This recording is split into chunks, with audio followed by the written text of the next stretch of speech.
Bueno, pues son las 9. Muchas gracias a todos por su puntualidad.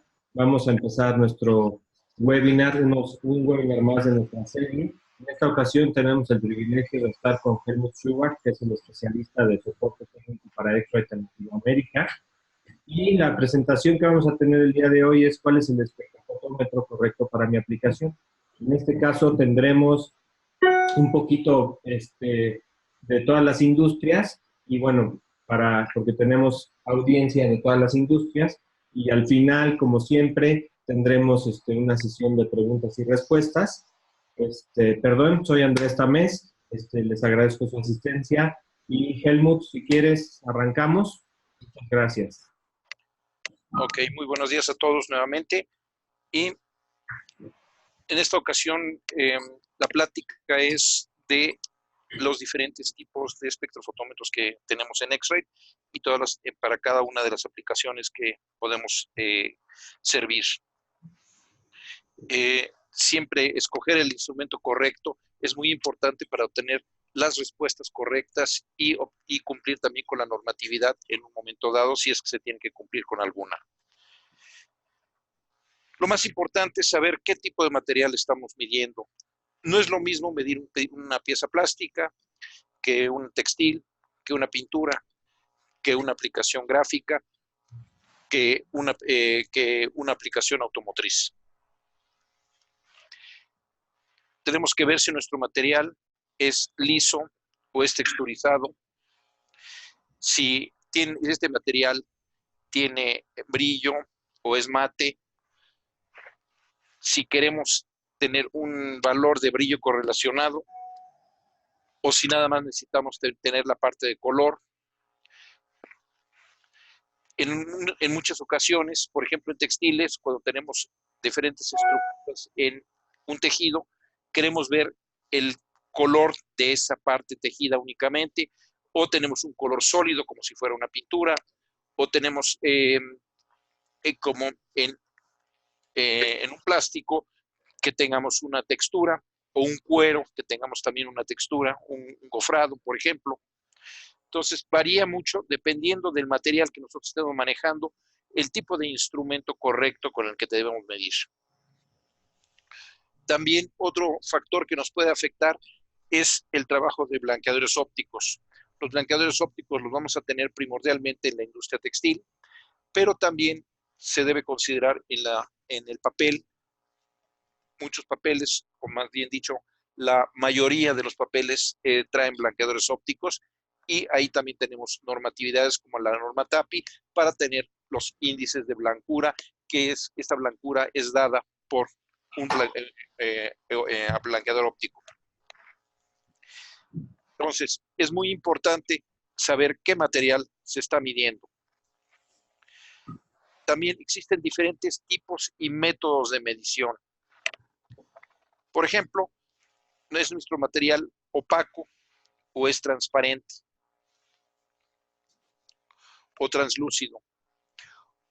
En caso de sólidos, lo que queremos medir por reflectancia, en la cual queremos medir los objetos opacos o casi opacos, medir la opacidad de las muestras, ver brillo correlacionado. Hoy también tenemos diversos índices de color que en un momento nos pueden interesar, sobre todo la industria textil, por ejemplo, tiene diferentes índices de blancura, existen escalas de grises. En algunas industrias especiales, por ejemplo, en los toners para copiadoras, quieren ver el índice del negro de los toners. O sea, hay diferentes índices enfocados específicamente a muchas industrias. Si medimos por transmisión, queremos medir la luz que atraviesa un objeto para medir el color de esa muestra, por ejemplo, en el caso de una botella, por ejemplo, o también en películas, por ejemplo, es muy común medir el índice de turbiedad o haze. Existen muestras transparentes o muestras translúcidas, o también queremos ver qué tanta luz se bloquea al medir por transmisión. Entonces, existen diversas metodologías para medir por transmisión, dependiendo de la aplicación en la que nos encontremos. Mencionaba ahorita Hayes. Hayes maneja las dos cosas, hay que medir tanto por transmisión como por reflexión para obtener un valor correcto. Y también, muy importante, la geometría de los instrumentos. Los espectrofotómetros tienen diversas geometrías.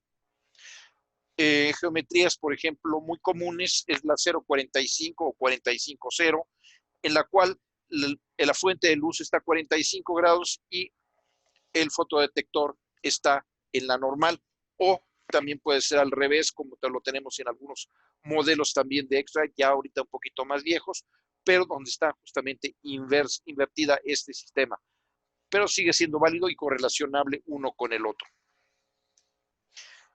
La otra geometría, y esta geometría esférica, es una de las más usadas en la parte industrial. La geometría esférica también se le conoce con el nombre de D8. ¿Por qué? Porque la fuente de luz tiene una esfera integradora en la cual rebota la luz y esta ilumina la muestra en la parte del puerto de medición en forma difusa, es decir, mide con luz de todos los lados, no es una iluminación directa, y el fotodetector está a 8 grados de la normal. Pero del otro lado, a 8 grados hacia el otro lado de la normal, existe también un puerto, el cual se puede abrir, y este maneja entonces el componente especular excluido, es decir, en los espectrofotómetros de geometría esférica tenemos dos modos de medición: el modo de medición de especular incluida y el modo de medición especular excluida. Déjenme profundizar un poquito más entre esférico y 0,45. Aquí tenemos dos muestras de plástico.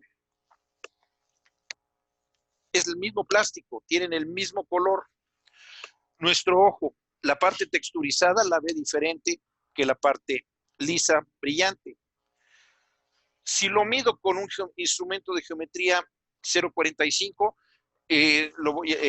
lo va a ver diferente. ¿Por qué? Porque el instrumento 0,45 considera esa parte de la apariencia. Con un instrumento de geometría esférica, midiéndolo en componente especular incluido, las dos partes de la misma muestra se van a ver casi idénticas. ¿Por qué? Porque no está tomando en cuenta este factor de brillo. Mientras que con especular excluido, sí va a notarse una diferencia y va a ser muy parecida la medición a una medición con un instrumento de geometría 0,45. Después, las otras geometrías muy comunes son los espectrofotómetros multiangulares. Originalmente, los primeros espectrofotómetros multiangulares trabajaban 25, 45 y 75 grados, porque 25 y 75 grados registran las características de los componentes metálicos en una pintura. Adicionalmente, con el tiempo, se fueron adicionando 15 y 110 grados para tener una mayor amplitud y considerar también algunos pigmentos de interferencia. Posteriormente, las nuevas generaciones de los espectrofotómetros que estamos teniendo están trabajando justamente al revés. Tienen entonces 6 ángulos como los teníamos antes, o hasta 11 ángulos. ¿Por qué no 12? Porque hay uno de los ángulos coincide uno con el otro, entonces son 11 ángulos que se están midiendo para poder caracterizar mucho mejor. Y otra característica adicional, los nuevos espectrofotómetros además tienen un pequeño pick-up de una pequeña cámara RGB para ver el fulgor en las pinturas. Esa es otra característica nueva y también necesaria para el análisis únicamente de las pinturas automotrices, que es realmente un nicho de mercado muy específico. Y ahora me pregunto, ¿qué geometría están utilizando ustedes? ¿Cuál es su aplicación? También podemos trabajar instrumentos por contacto o no contacto, húmedo, seco. Por ejemplo, voy a medir jugo de naranja. Se requieren aprobaciones FDA y los equipos I5, que ya fueron descontinuados, y ahora como aprobados son los 7600 y 7500, que está en proceso de aprobación, se van a poder utilizar para la medición, por ejemplo, de jugo de naranja. Igual también si queremos medir otro tipo de líquidos o pastas, es conveniente no trabajar por contacto porque podemos contaminar el espectrofotómetro. Y para eso se han desarrollado los equipos de no contacto, donde podemos tener una separación entre la fotodetección y el instrumento. Y también es muy importante saber qué tipo de datos son los que requerimos. Por ejemplo, en textiles tenemos la escala de grises, que de hecho tenemos la escala de por cambio de color o de manchado. En plásticos, muy común, la norma ASTM de 1003 es para la turbiedad o haze. En ASTM tenemos los E313 para índices de amarillentamiento y blancura. Igual también tenemos las normas DIN para el cambio de poder tintorio. También cálculos de diferencia de color según las normas ISO o índice de inconsistencia de color. Muchas de ellas requieren geometrías específicas, otras no tanto. Entonces hay que tomar en consideración si queremos cumplir con alguna normatividad, que tengamos el instrumento que cumpla con esta misma. Si nosotros vamos a hacer formulación o control de calidad o ambos, tenemos que considerar para formulación, lo más común es utilizar modo de especular incluido para ver el color real y minimizar las características superficiales. Obviamente, si como muchos de ustedes sé que están en la parte gráfica, me van a decir, sí, pero formulamos nosotros con eFormulation en un equipo 0.45, sí, perfecto, funciona. ¿Por qué? Porque la superficie de una tinta es bastante lisa y no tenemos texturas, pero en un textil definitivamente tenemos que trabajar con un instrumento de geometría esférica. Para control de calidad podemos utilizar geometría 0.45 o especular excluido para ver que se tomen en consideración las variaciones de la superficie, como lo tenemos, por ejemplo, en la muestra de plástico que les mostré hace unas buenas transparencias. También existen casos donde, debido a las características propias de la industria, se requieren tolerancias muy cerradas o un acuerdo intrainstrumental muy alto, muy cerrado, en diferentes plantas, en diferentes países, en diferentes lugares, para tener una muy buena correlación. Por ejemplo, aquí vemos dos muestras, son parecidas, pero si las acerco, hay una mínima diferencia. Y esta mínima diferencia sí la va a detectar un espectrofotómetro, y no solo en un lugar, sino en cualquier parte del mundo donde nosotros estemos haciendo nuestras mediciones. Empecemos a platicar un poco de los diferentes espectrofotómetros que ofrece X-Ray. Empezamos con los espectros de mesa. Los espectros de mesa podemos trabajar justamente, pueden ser materiales texturizados, lisos, brillo, ver el índice de ultravioleta, medir polvos, líquidos, color sólido, transmisión, con patrones complejos y, como decía al final, también tolerancias cerradas. No todos los instrumentos hacen todo y, dependiendo de nuestras necesidades, podemos seleccionar. Por ejemplo, los instrumentos de no contacto son generalmente instrumentos con geometría 0.45 y podemos ver líquidos, sólidos, polvos con textura, con brillo, polvos compactos, porque no estamos tocando la muestra. Existen dos instrumentos en esta familia. Uno es el BS450 y el otro es el MetaView, que es un instrumento ya de nueva generación que adicionalmente de los que medimos en el modelo anterior, también puede medir áreas muy pequeñas de hasta 2 milímetros de diámetro. Por lo tanto, podemos también medir dentro de un patrón complejo que puede ser tanto textil, puede ser gráfico u otro. Básicamente son de la misma generación, tienen un acuerdo intrainstrumental muy cerrado de 0.15 delta E en promedio.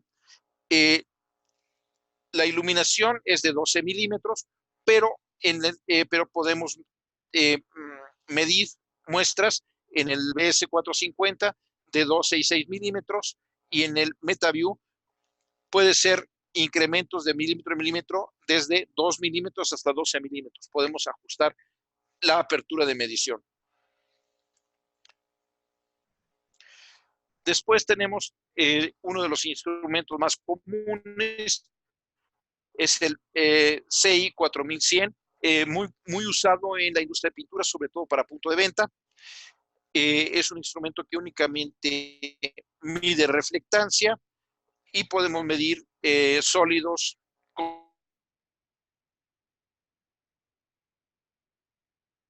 compactos.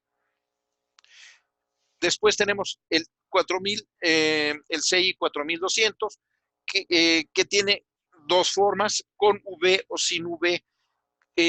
Sin V es en industria de plástico, donde no tenemos blanqueadores ópticos, y con V podemos calibrar una cantidad precisa de iluminación UV para poder determinar la cantidad correcta de blanqueador óptico.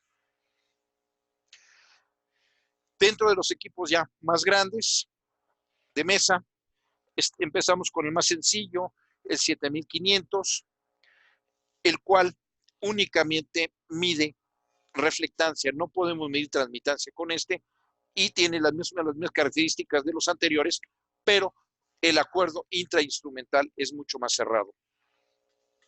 Y también hay una variedad de aperturas, cosa que en la serie 4000 nada más tenemos una sola apertura. El 7600 ya también tiene una celda de transmisión, podemos medir por transmisión directa o transmisión difusa, con su respectivo kit opcional de portamuestras. Ya los instrumentos de mayor precisión, los 7800 y 7860, son los instrumentos donde se requieren una mayor precisión, un mayor acuerdo intrainstrumental y una precisión muy cercana entre instrumentos para poder tener menos errores durante todo el flujo de medición de color, desde un fabricante de pigmentos hasta el producto final. Estos instrumentos en toda su familia, su acuerdo instrumental va desde el 0.3 delta E en el 4100 hasta un acuerdo intrainstrumental de 0.06 en el 7860. Las aperturas son de diferentes tamaños, opcionales diferentes medidas, y también los filtros de ultravioleta en los casos donde aplique. Los filtros de ultravioleta pueden ser diferentes de acuerdo a la necesidad de cada uno de los casos. Pero estos instrumentos nada más miden y toman los datos. Una vez teniendo esta medición, ¿qué hacemos con ellos? Los tenemos que usar con un software en el cual podemos nosotros hacer nuestra evaluación. Y esta evaluación puede ser en un Color iMatch, el cual nos va a dar formulación y control de calidad en cualquiera de las dos direcciones, textiles por un lado o pinturas plásticos por el otro. Color IQC es un software de uso general para control de calidad que ya viene incluido en el Color iMatch, pero hay empresas que no necesitan formulación, que únicamente necesitan hacer control de calidad, pueden trabajar únicamente control de calidad. Y finalmente, NetProfiler es un software el cual se usa para comprobar que el instrumento, que el espectrofotómetro está haciendo lo que dice que está haciendo. Igual que ustedes verifican una balanza con un patrón de referencia, aquí los espectrofotómetros los podemos verificar a través de patrones conocidos, a través del software de NetProfiler. Y no solamente verificarlos, sino dentro de cierto rango, también hacer compensaciones y ajustes. Y en combinación con el certificado de las placas, es válido para ISO 9000. No cumpliría con 17025, que sí requiere una certificación de un laboratorio acreditado. Y aparte de los instrumentos de, de mesa, X-Ray tiene otras soluciones que son desde muy sencillas. Por ejemplo, el RM200QC no es un espectrofotómetro completo, es un espectrocolorímetro que tiene 8 diodos, en los cuales nos dan 8 puntos de medición dentro del rango de 400 a 700 nanómetros, y nos dan mediciones bastante básicas. Es una geometría 0.45, pero para un control de calidad básico nos puede funcionar, pero únicamente trabaja con simulando iluminante A y resultados en A o en D65.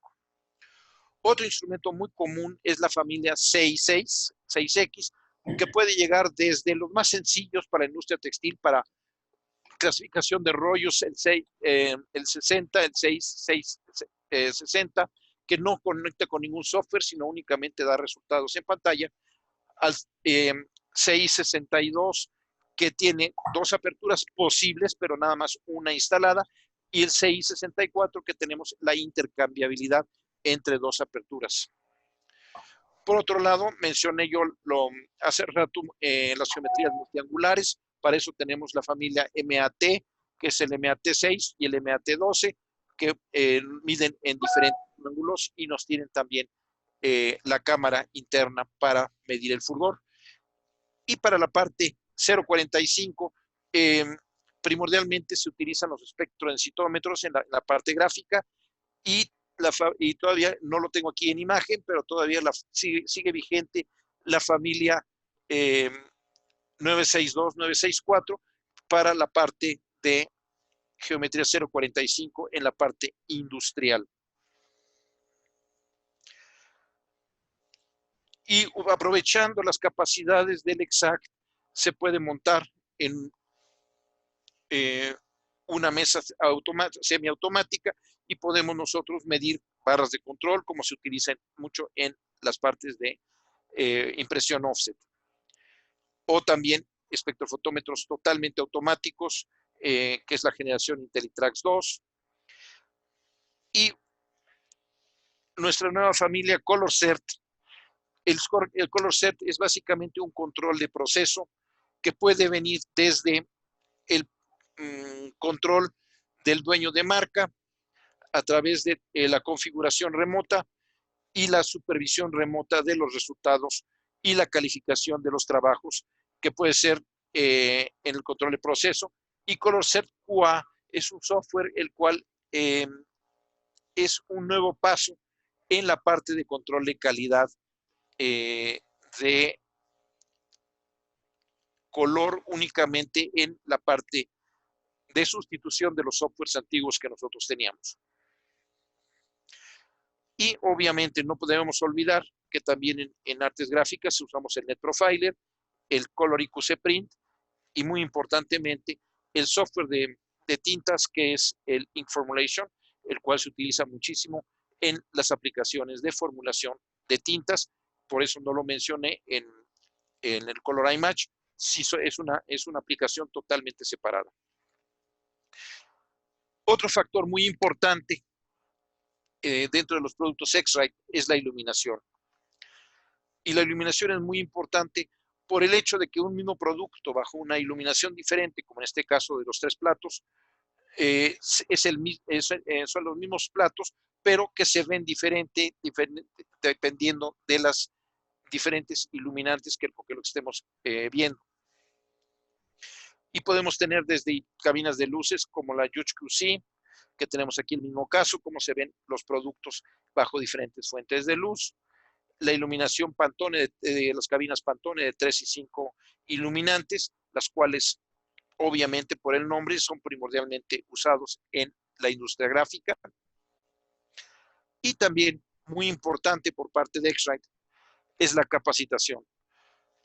Damos una gran importancia a la capacitación dando cursos de fundamentos de color y apariencia, cursos de instrumentación y control de calidad, cliente en su propia planta o se dan en diferentes lugares en forma abierta. Y también hay algunas aplicaciones de pequeños cursos que son por internet y los invito que a través de su cuenta de MyXrite vean en nuestro sitio www.xrite.com que hay cursos sin costo para, por ejemplo, manejo del Exact, el 674, de cómo se maneja el IQC y otros softwares que tenemos cuya capacitación está on demand y muchos de ellos son sin costo. Otros sí tienen un pequeño costo de recuperación, pero muchos específicos para cada una de las industrias. Ok, esto a grosso modo, y me gustaría ahora pasar a que ustedes me hagan las preguntas. Muchas gracias, Helmut. Tenemos ya aquí una pregunta importante. Dice, ¿con qué especularidad es más real medir el color? Depende de lo que usted está buscando. Por ejemplo, para formulación, generalmente se utiliza especular incluido. Para control de calidad, y quieres justamente como en la muestra de plástico, que se note la diferencia por el brillo, nos vamos a especular excluido o 0.45. O sea, depende de lo que quieras obtener. Si estamos manejando materiales de un mismo nivel de brillo y de acabado superficial, probablemente especular incluido sea lo más conveniente. Pero si nosotros queremos ver también el efecto por una diferencia de brillo, me iría a especular excluido. Ok, tenemos otra pregunta, Helmut. ¿Cuál es el espectrofotómetro adecuado para medir tintas con pigmentos metálicos y tintas sobre sustratos metalizados? Ok. Definitivamente, ok, ahí déjenme dividir la pregunta. Si la tinta es metálica, definitivamente, o sea, trae partículas metálicas, lo correcto es un instrumento de geometría esférica. Porque el instrumento 0.45 todos los colores lo va a ver con una tonalidad grisácea. Y en el caso de tener sustrato metálico, tenemos dos mundos. Si tenemos un fondeo en blanco, podemos utilizar un espectrofotómetro de geometría 0.45. Pero si no tenemos fondeo metálico, si nada más tenemos fondeo metálico y encima estamos imprimiendo, como en el caso de las latas de aluminio, definitivamente la solución es un espectrofotómetro de geometría 0.45, como es el caso del 6X. Correcto. Aquí nada más como complemento para lo que contestó Helmut. Efectivamente, si tienes un sustrato metálico y vas a imprimir sobre una cartulina con un laminado metálico o algo por el estilo, típicamente se usa tinta blanca como para seleccionar diferentes zonas que no caigan sobre el metálico y que el metálico nada más dé los efectos. Entonces, en este caso, las barras de control donde tenemos que hacer la medición, típicamente lo que se recomienda es que se midan sobre una base blanca, es decir, a la barra de color, ponerle una base blanca de tinta abajo y de esa forma sí lo podemos medir con un equipo 0.45, un Exact, o un Autoscan o un IntelliTrax. Pero si no, efectivamente nos tendríamos que ir a un esférico. ¿Okay? Tenemos otra pregunta, Helmut. Dice, durante la carga de la base de datos y en productos de alto brillo, ¿Cómo medir SCI o SCE? Otra pregunta, ¿puedes explicarnos lo del brillo correlacionado? Ok, ok, déjame irme primero por la segunda parte. El brillo correlacionado. Normalmente los brillometros trabajan a 3 ángulos, o sea, lo más común es a 60 grados.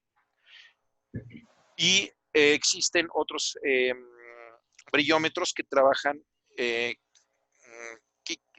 85, 60 y, si mi memoria no me falla, 15 grados. Son los 3 ángulos a los que se mide el brillo. Y el brillo correlacionado es una correlación matemática usando los valores de especular incluido y especular excluido para simular el valor de brillo a 60 grados. Eso con respecto al brillo. Con respecto a formulación, si nosotros queremos crear una base de datos, siempre la tenemos que manejar a un mismo nivel de brillo. Si tenemos en el material A y el material B brillos diferentes, probablemente no funcione mezclado en una misma base de datos. Sí, sí podríamos tener una base de datos y tratar de correlacionarla con otro material que tenga un nivel de brillo diferente y no tener que crear toda la base de datos, porque crear una base de datos sí es mucho trabajo. Entonces, para formulación, como yo decía, lo más conveniente es geometría esférica, excepto en Ink Formulation. Ink Formulation generalmente está trabajando con instrumentos de geometría 0.45 y allí todavía hay un tema adicional que quisiera tocar. M0 y M1. Hasta hoy casi todo el mundo y también yo en lo personal he tenido mejores resultados con M1, excepto cuando el sustrato sobre el que estamos imprimiendo tiene partículas persistentes. O sea, por ejemplo, películas plásticas que tengan partículas persistentes en ella. El trabajo con M1 resulta mejor. Gracias, Helmut. Nos pregunta también Carlos Martel. Saludos, Helmut. En cuanto al diámetro de la ventanilla del objetivo, ¿cuál se considera el de mejor uso o el que mejor resultado en la medición? O el que da mejor resultado en la medición, ¿más chico o más grande? Siempre el más grande es mejor, porque tenemos más posibilidad de que no haya, o sea, más uniformidad en la medición. Pero desgraciadamente, en muchas aplicaciones no nos queda otra más que utilizar áreas muy pequeñas. Pero definitivamente, mientras área más grande, mejor. Por ejemplo, en pinturas podemos tener un arrastre grande y casi todo lo trabajamos a 25 milímetros de diámetro. En artes gráficas, al contrario, nuestras barras de control son muy pequeñas. Y ahí sí, definitivamente, lo más pequeño son 2 milímetros, pero si tenemos la posibilidad de tener un poquito más, es mejor. Pero por el tipo de material siempre nos va a costar más trabajo. Perfecto, muchas gracias, Helmut. Miguel Rojas nos pregunta, ¿qué tal? Buen día. ¿Cuál espectrofotómetro es el recomendado para realizar perfiles para impresoras láser? Ahí sí, Andrés, te lo paso a ti, ahí tú tienes más experiencia en esto. Gracias, Helmut. Bueno, tenía que preguntarlo de todos modos. Miguel, en este caso, en la presentación, no incluimos ninguno de los espectros para la parte de administración de color. Esto fue más para la parte de control de calidad y formulación, pero específicamente para hacer perfiles de color de las impresoras, pueden ser láser, puede ser de inyección de tinta, puede ser una prensa inclusive. Lo que se utiliza típicamente es el espectrofotómetro i1 Publish Pro, que es con el que hacemos todas las mediciones. Si quieres, te mando una liga del webinar que hicimos precisamente de administración de color y ahí podemos hacer, ahí puedes ver cuáles son los equipos recomendados. Si me puedes pasar tu correo, Miguel, por aquí, te lo mando con mucho gusto. O Eric, si estás conectado, ¿me ayudas, porfa, a...? No, creo que no está conectado. Ah, no, sí está. Si me ayudas, Eric, a poner el link del webinar de administración de color. Si no está en nuestro Ah, perfecto. Muchas gracias, Gabriel. Aquí está el link que nos mandó Gabriel. Este es el equipo correcto. ¿Ok? Bueno, este es el link del producto, pero tenemos en nuestro canal de YouTube un video precisamente de eso. Y si me das un segundo, aquí lo estoy buscando y te mando el link con mucho gusto. Pruebas de color. Tenemos La segunda sesión fue los perfiles. Pruebas de color. Aquí viene.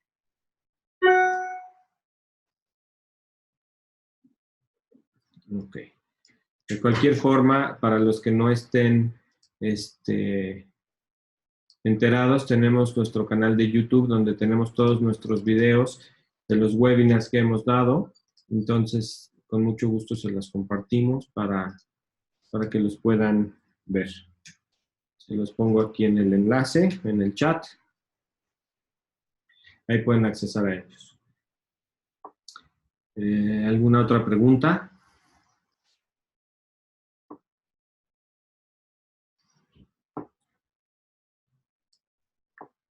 Helmut, creo que ya no hay ninguna pregunta.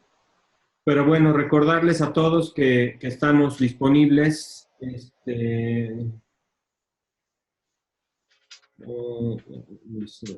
la página están en capacitación los cursos ahora entregados. Ok. Bueno, nada más recordarles que tenemos todos estos cursos grabados. Pueden consultarlos en nuestro canal de YouTube. También los tenemos en nuestra página de internet, www.atames.com. Me están preguntando, tenemos otra pregunta. Para efectos metálicos, ¿el CI 7800 es recomendado? Sí, sí va a funcionar. Sí funcionaría también el 7800, sí funciona para metálicos. No sé para qué aplicación específica, porque en un momento dado, si es metálico, por ejemplo, una pintura metálica, definitivamente, ok, el esférico nos va a dar cierta información, pero lo óptimo es irnos hasta los multiangulares, que por cierto, los multiangulares todos trabajan con apertura de 25 milímetros, no hay aperturas más pequeñas en los instrumentos de medición multiangular. Otra cosa importante que también se nos olvidó comentar, los multiangulares también se usan en la parte de cosméticos. Para toda la parte cosmética también podemos usarlos. No sé si tenemos gente conectada de la parte de cosméticos, pero también son muy usados en cosméticos. Okay. Corrección, es el 7600 para efectos metálicos para plásticos. Sí, para plásticos sí puede darte cierta información, pero no va a ser totalmente completa porque nada más está dándote una visión con iluminación difusa, pero no está declarándose, por ejemplo, en un plástico qué es lo que te sucede si tu partícula metálica, por ejemplo, se llega a quebrar, o se va al fondo, o se queda totalmente en la superficie. El efecto va a ser diferente entre uno y otro, y el esférico no va a ver esas pequeñas sutilezas. Esas pequeñas sutilezas únicamente las ve el multiangular. Gracias, Helmut. Tenemos otra pregunta, Gabriela Rodríguez. Nos pregunta, ¿en qué modo se lee en el espectro esférico? ¿Y cuál es la diferencia entre Spring y el otro? Yo creo que es más bien... O sea, especular incluido y especular excluido, justamente era el tema importante, que yo decía, para ver color per se es especular incluido. Si nosotros queremos considerar el efecto superficial, muchas veces nos vamos a especular excluido. Es decir, si yo tengo dos muestras que son del mismo nivel de brillo, de la misma textura, vamos por especular incluido, que es la mayor parte de nuestros casos. Si quiero yo ver nada más, o quiero ver, por ejemplo, únicamente el efecto de color, pero si quiero considerar el hecho de que pudiera haber cambios de textura o de brillo, como en la muestra de plásticos que mostré, sí me interesa entonces trabajar con especular excluido o geometría 045, que está siendo nuevamente redescubierta y muy utilizada ahora en la parte industrial. Ok, ¿alguna otra pregunta? ¿Alguien más? Nuevamente pido disculpas por la interrupción que tuvimos, pero bueno, fueron causas de fuerza mayor. Les recuerdo que este webinar se está grabando y probablemente para el día de mañana ya estará en el canal de YouTube y en nuestra página de internet y para consulta de todos ustedes en el momento que ustedes quieran. Pues si no hay ninguna otra pregunta por el momento, les agradecemos mucho a todos su presencia y estamos a sus órdenes para cualquier cosa o comentario. Helmut, te agradezco. Muchas gracias por su asistencia y espero tener la oportunidad de platicar algún otro tema más adelante. Que tengan bonito día. Gracias a todos. Buen día.